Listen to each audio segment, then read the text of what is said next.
इन सब को अब वक्त आ गया है कि अवाम जो है किसी ना किसी फर्जी कटहरे में खड़ा करे और उनसे पूछे कि ये जो डिस्को ड्रामा हमारे साथ किया गया कि जी पीएसडीपी, डीडीपीटी, एसएडीपीटीपी, जीडीपीपीटी, डीपीटीपीटी, ईपीएस, मल्टीपल्स, ये सब जो बकवास थी, हाँ मैं बोलूंगा खुल के, क्योंकि लोगों का अरबों रुपए का नुकसान हो गया है।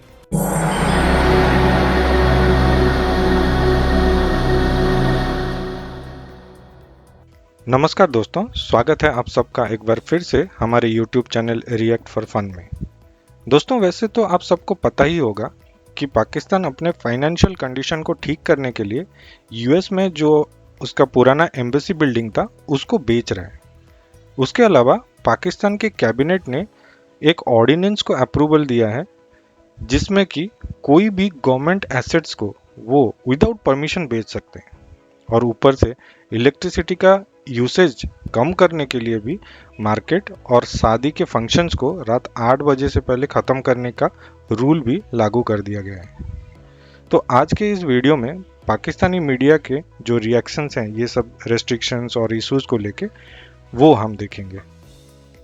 वीडियो स्टार्ट करने से पहले अगर आप चैनल पर नए हैं तो प्लीज़ चैनल को सब्सक्राइब कर लें, और वीडियो अच्छा लगे तो लाइक और शेयर कर दें। आप अपने ओपिनियंस हमें कमेंट सेक्शन में भी शेयर कर सकते हैं। So let's start the video. Thank you very much. ज़राए के मुताबिक इमारत फरोख्त करने का फैसला वजारत खारजा ने किया। इस सिलसिले में पाकिस्तानी सिफारत खाने को हिदायत कर दी गई है। वाशिंगटन डीसी के मरकज़ में बेहतरीन लोकेशन पर कायम इमारत 15 साल से खाली पड़ी थी। मौजूदा मुआशी सूरत हाल के बायस इमारत को फरोख्त करने का फैसला किया गया है। पाकिस्तानी सिफारत खाने की पुरानी इमारत की मालियत का तखमीना 50 से 60 लाख डॉलर लगाया गया है। पीडीएम सरकार बोरिया बिस्तर गोल करने से पहले मईशत का भट्टा बिठाने को तैयार। कर्ज की अगली किस्त के हुसूल के लिए IMF के हाथ पैर जोड़ने जाने लगे। आवाम पर टैक्सों का नया बोझ डालने की यकीन दहानी भी करा दी गई। वजारत खजाना ने IMF से नई शराइत पर नजरसानी की फरियाद की है। पाकिस्तान ने खसारा कम करने के लिए IMF को मुतबादिल तजावीज़ भी पेश कर दी। हुकूमत पाकिस्तान की जानिब से IMF को ख्वाब दिखाया गया है कि FPR सख्त टैक्स इकदामात से है मुकर्ररा हदफ से ज़ायद टैक्स जमा करेगा।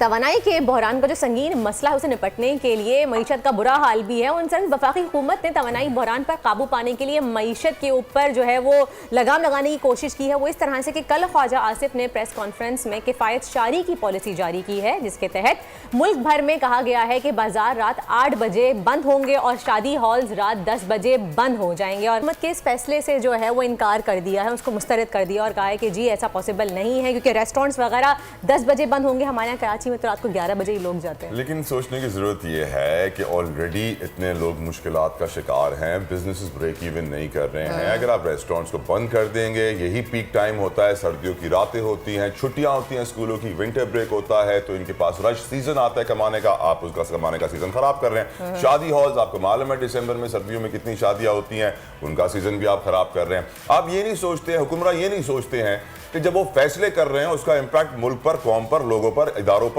और बिजनेस कम्युनिटी पर, खास तौर पे मईशत पर क्या आएगा। मईशत तो पहले तबाह हुई भी है और आप उसका नुकसान पहुंचा रहे हैं। ताजर रहनुमा हमारे साथ हैं जावेद कुरैशी साहब, उनसे गुफ्तगू करते हैं। जावेद साहब, पहले भी ये फैसले किए गए थे बहुत दफा, पहली बार ऐसे फैसले नहीं हुए हैं और हमेशा हमने यही देखा कोई खातिर खा नतायज, कोई खातिर खा रिजल्ट्स नहीं मिले हैं। इस दफा पता नहीं इनको क्या भी रश होता है। जावेद साहब हमें ज्वाइन कर लें, ज्यादा बेहतर इस सवाल का जवाब वही दे सकते हैं। हमें क्या कहते हैं तलहा? जी फिर जावेद साहब से ले, मुझसे आप ना लें तो अच्छा नहीं, हम तो अभी डिस्कशन कर रहे हैं। उनसे ले लें, आ गए हैं वो, ले लें। चलें जावेद साहब, अस्सलाम वालेकुम।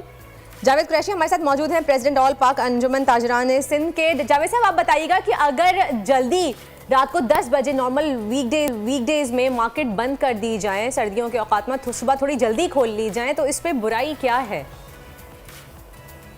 बिस्मिल्लाहिर्रहमानिर्रहीम। शुक्रिया वर्जा। बुराई तो आप माशाल्लाह सब लोग जानते हैं कि इसमें कुछ भी नहीं है, लेकिन इस किस्म के फैसलों से हमारी मईशत को संभालने नहीं मिलेगा, क्योंकि हालात हुकूमत ने इतने खराब कर दिए हैं कि ऑलरेडी कारोबार वैसे ही नहीं है और अब सर्दियों के दिन हैं और आप ये समझें कि कारोबार ना होने जैसा रह गया है। और इस टाइम ये जो कह रहे हैं कि हमने 62 अरब रुपए की बचत कर लेनी है कि ये तवानाई बचाने से, पहले अपने घर से ये कदम उठाएं, ताजिरों से कुर्बानी जरूर मांगे और हम देने के लिए तैयार हैं और ताजिरों ने कुर्बानियां दी हैं। लेकिन मुझे एक बात बताएं कि रात 10 बजे आप शादी हॉल और रेस्टोरेंट जब बंद करेंगे कि लोग 9 और 10 बजे तो अपने घरों से निकलेंगे और वो कब पहुंचेंगे और कैसे ही कारोबार ये चलेगा। नहीं, यहाँ पे जावेद साहब मैं शादी हॉल्स की बात नहीं करी। अगर शादी हॉल देर तक खोलें, ये बात अग्री, मैं इससे आपकी अग्री करती हूँ बात कि 9-10 बजे ही लोग ईशा की नमाज पढ़ के आराम से तैयार होकर निकलते हैं शादी के लिए। लेकिन मार्केट्स की जहाँ तक बात, मैं मार्केट्स के हवाले से कह रही हूँ कि मार्केट्स को तो बंद किया जा सकता है रात 10 बजे तक। बिल्कुल सही आपने कहा, बिल्कुल मार्केट 8 बजे बंद की जा सकती है, लेकिन हमारे जो उसमें जो खदशात हैं कि दिन भर हमें पहले ही लोड शेडिंग ने इतना सताया हुआ है कि हमारे पास लाइट होती कहाँ है, और जब वो लाइट आती है तो थोड़ा बहुत कारोबार चलता है तो वो कहते हैं कि शटर डाउन कर दे।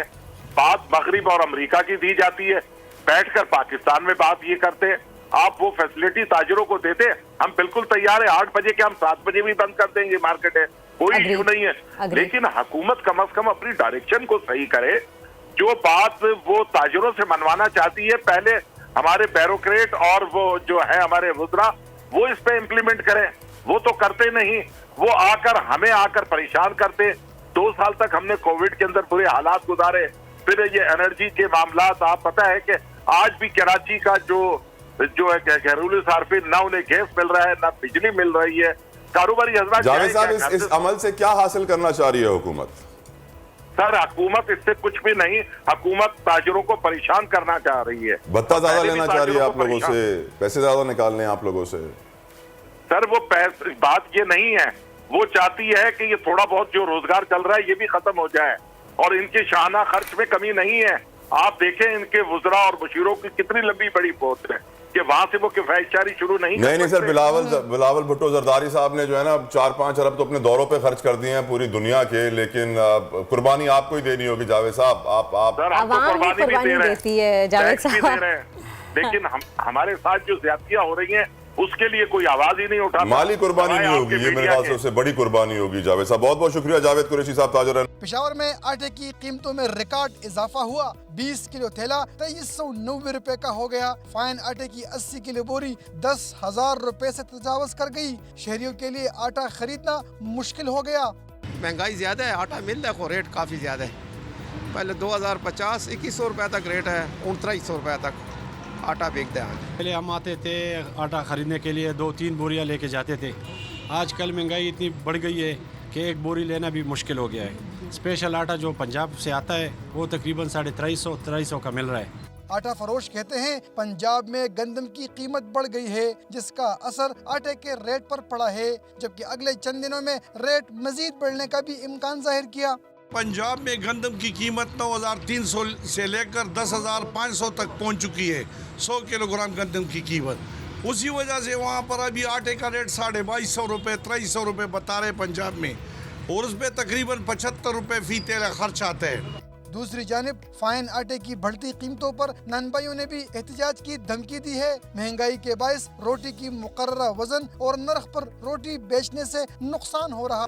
जिसने अपनी ज़िंदगी की जमा पूंजी सेविंग से निकाल कर स्टॉक एक्सचेंज में लगाई, अपनी रिटायरमेंट के पैसे अपना प्रोविडेंट फंड पीएफ फंड निकाल कर स्टॉक मार्केट में बातों में आके लगाया कि सीपेक की वजह से और दीगर मंसूबों की वजह से मुल्क की मईशत फलेगी फूलेगी, आज वो जब जवाब मांग रहा है तो हम क्या दें? हमारे पास तो प्राइमरी डॉक्यूमेंट्स हैं, फाइनेंशियल डॉक्यूमेंट्स, उनकी इंडोर्समेंट हुई हुई है। पहले उन पे आते हैं, फिर उनकी एनालिसिस करने वालों पर आते हैं। हम 100% ऑथेंटिक है। हमारी जो जितनी प्रोफेशनल बॉडीज़ हैं ये पूरा जांच पड़क के बताती हैं आपकी कारकर्दगी बिल्कुल ठीक है। मैं ये जानना चाह रहा हूँ। देखें, बात दरअसल ये है कि सबसे पहले आप ही के सवाल को मैं टुकड़ों में जवाब देने की कोशिश करूँगा। सबसे पहले, क्या शाम तक कोई एक नोटिफिकेशन आने वाली है रेगुलेटर्स की तरफ से कि they are going to find the reasons with prevention advices for the future for the weaker segment, ठीक है ना? पाकिस्तान की पॉपुलेशन का जो ऐसा एक्टिव प्लेयर है, आप हैरान हो जाएंगे कि हमसे it does not correlate with any other country. यानी जो साइज है, people who pull the strings in the market, एक क्वांटिफाइड जो लोग प्ले कर रहे हैं इसमें, अब उसमें वो जो वीकर सेगमेंट है उसके लॉसेस के चांसेस अगर प्रोवाइड हो चुके थे तो क्या उससे पहले कोई अलर्ट, कोई कॉशन, कोई इकदाम किए जाने की ज़रूरत उन लोगों के ऊपर आती है नहीं जो जिनको कहते हैं रेगुलेटर? फिर रेगुलेटर की क्या ज़रूरत है? अब एक तो बात यह है कि क्या अभी भी इस सारे सिचुएशन को देखने के लिए क्या रेगुलेटर्स जो है कोई नोटिफिकेशन? मैं आपको इस सवाल का जवाब आपको इस तरह देता हूँ कि federation of Pakistan chamber of commerce ने जो है जब देखा कि इंटर बैंक के जो रेट्स हैं उससे 10 से 12 रुपए ज़्यादा पे जो है वो बैंक्स लोगों को जो है एक्सचेंजेस दे रही हैं, बिल ऑफ लेडिंग और जो भी उनके इंस्ट्रूमेंट्स हैं उसको वो रिलीज़ कर रही हैं, तो हम काफ़ी हैरान हुए। हमने सर्वे करवाया।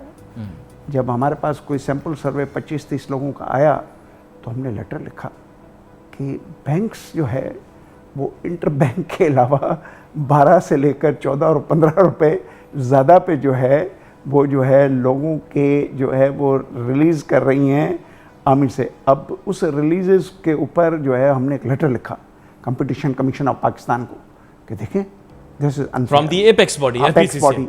हमने मुफ्ता को लेटर लिखा।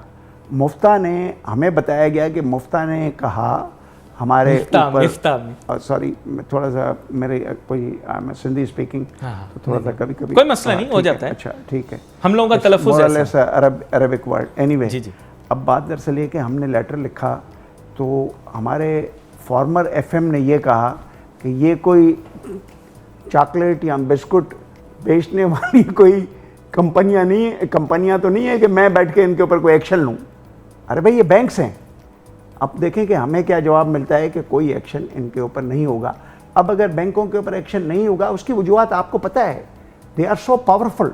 नेशनल बैंक को अगर छोड़ दें वो उसका पावर है मिनिस्ट्री ऑफ फाइनेंस के पास, बाकियों के पावर मुराद और उनकी सारी चीज़ें जो है वो हमारे पास हैं, क्योंकि जो डिसीजन ले रहा है वो उस डिसीजन से रेसिपिएंट ऑफ द बेनिफिशियरी भी है। पता नहीं क्यों आपने कहा मेरे जहन में पाकिस्तान का सबसे बड़ा बैंक आ गया, फिर मैं चुप हो गया। चले जी, अब उसके बाद ये बताया गया हमें, सर समझ तो आप गए ना क्या बोल रहा हूँ। जब डार इकोनॉमिक्स आई तो उन्होंने कहा हाँ जी हम इन बैंकों को देख रहे हैं। उन्होंने भी यानी ब्रेक गार्डेड वे में कहा कि हाँ बैंकों ने ये गलत काम किए हैं। तो आप जो बात कर रहे हैं, जब यहाँ पे हमारी बैंक्स जो हैं, बांग्लादेश वालों ने क्या किया, स्ट्रीट पे खड़े हुए फॉरेन एक्सचेंज बेचने वाले की रविश को इख्तियार करें, एक कारपोरेट एंटिटी, रेगुलेटेड एंटिटी, और उसके ऊपर कोई एक्शन भी ना हो,